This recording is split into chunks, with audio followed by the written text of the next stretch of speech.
everyone. Today I want to talk about a topic that has been discussed a million times before, which is whether businesses should or should not be allowed by law to discriminate people based on a moral objection. The kind of case that usually sparks this kind of controversy is when a baker refuses to bake a wedding cake for a gay couple. That happened a couple of months ago here in Australia, and last year in America, and probably happened several times in other places. Basically, is a gay couple is getting married, orders a cake to a bakery, and the baker refuses based on a moral, religious objection to same-sex marriage. And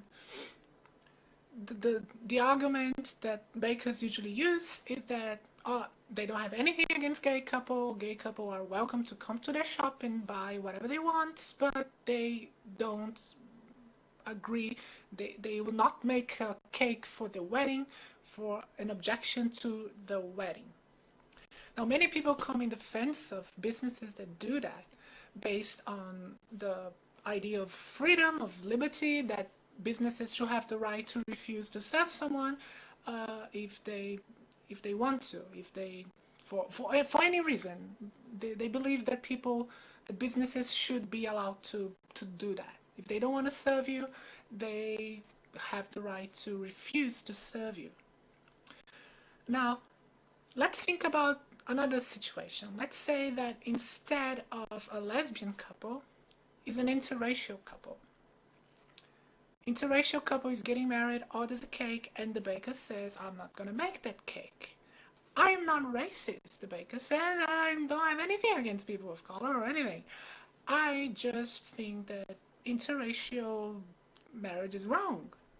I morally object to that. I think people that have different races shouldn't get married. If you think that the baker has the right on the first case, the baker should have the right in the second case.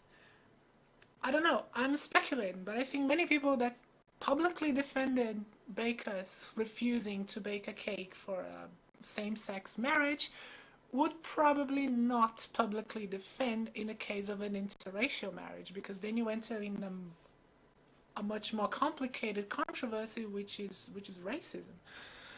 So that shows how this topic is not as easy to deal with if you have a double standard. My point is, you either think they should in any occasion, or you think they shouldn't in any occasion. You can't just select in which circumstances they are allowed to make a moral objection to something, because then you're going to create laws that are discriminatory in themselves, and that is completely contradictory. Now let's imagine a different scenario. Let's imagine that one of those gay people getting married is also an eye doctor, right? And the same baker has an eye infection. And this doctor is specialized in eye infections. And in this case, it's a very rare condition. And that doctor is the only doctor in the country that can treat that disease. Let's imagine that scenario. The baker goes to the office. It's a private practitioner, and the baker tells the case, I need to get this surgery because if I don't, I'm going to lose my eyesight and I will have to close my business. Now imagine if the doctor says, well, I'm going to refuse to treat you because I have a moral objection to your business practice, and I think that treating you, I'm going to be indirectly helping your business practice. I'm going to indirectly be helping your business, and I think your business practices are immoral. So I think I can morally object to treat you. You're not going to die from this infection. It's not a life-threatening infection. You're going to go blind, but you're going to keep surviving. I don't have any obligation by law to treat you. If you agree that the baker had the right to refuse service in the first two examples, you have to agree that the eye doctor has the same right here, because otherwise it's the same case. They're going to be picking and choosing which situations they can discriminate, and that is just contradictory. Laws shouldn't be contradictory because they should be based on a principle that it serves the general will. And I think, and that's where I'm going here, the law that serves general will, the law that best benefits everybody, and I don't mean the majority, or I don't mean any minorities, I don't mean people who are disadvantaged, I mean everybody.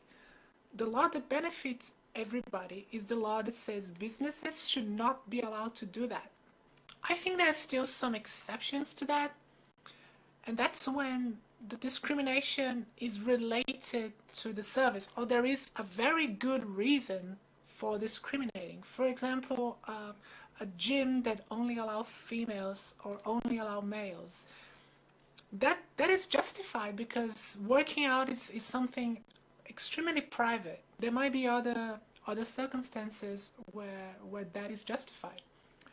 But in a case of a bakery, for example, or a restaurant, it's not justified because it's not relevant. If you bake the cake for a gay couple, you doesn't mean that you have to support gay marriage. It's not the same thing. You can still bake the cake and still be against gay marriage. They are not. It's mutually exclusive. Making the cake, you're getting paid for it. It's just a service. You're not taking a moral or a political position into it. It's just business. And I think that's a shortcoming of common law. Common law, in the case of sole traders, doesn't make a distinction between the business owner and the business itself. I come from Brazil. In Brazil, in our law system, even if you are a sole trader, there is a clear distinction between the natural person and the juridical person. I think common law needs to create a system, needs to establish that principle where sole traders are separate from the business. Because I agree, I don't think the state has the right to tell people what they should believe or what they shouldn't believe. I believe in absolute freedom of speech and freedom of belief. That is a very basic principle of a secular state. A secular state, a secular law system should never tell people what to believe. And when a law doesn't make that distinction, it's hard to justify using law that people cannot object to something in the business practice. And that becomes a problem. That is, in my opinion, is a loophole in common law that allow business practices, that allow businesses to have this sort of practice that, as I think I have already explained, is not beneficial to society. Because if we allow this sort of practices, business owners can make an objection to anything. Especially in these days that we all talk how people get so offended, so easily offended by shit. And look at the example of Sarah Sanders, who works for the Trump administration and was kicked out of a restaurant. Do you really believe that business owners should have the right to kick people out of their establishment because of their political affiliations? I think that's ridiculous. I think it makes no sense. And yeah, I apply that to anyone. If I have a business, I don't think I should have the right to kick anyone out because of what they believe, even if they are a fucking Nazi. I don't think I have to do that. I think I don't have the obligation to give them a good service. If I own a restaurant and someone who is a known Nazi walks in, I think I have the right to tell in their face that I think they are despicable, but I don't think I have the right to kick them out.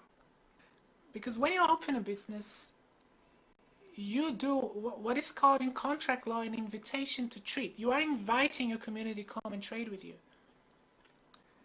If we allow people to pick and choose, like I said, it's gonna be madness. People can decide to not sell to blonde people, not sell to white people, not sell to Asians, not sell to people who support Collingwood or anything.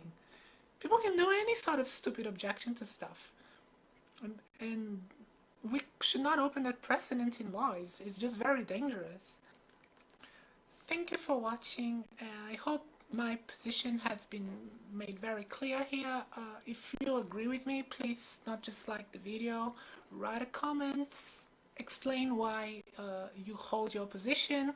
Same thing if you don't agree with me, not just dislike the video, please write a comment and say why you think my position cannot be justified. And because yeah, I might have overlooked something, and with discussions like this is how we learn, how we improve law, and how we make the world a better place. That's the whole point of it. So yeah, thank you, and maybe hopefully see you next time.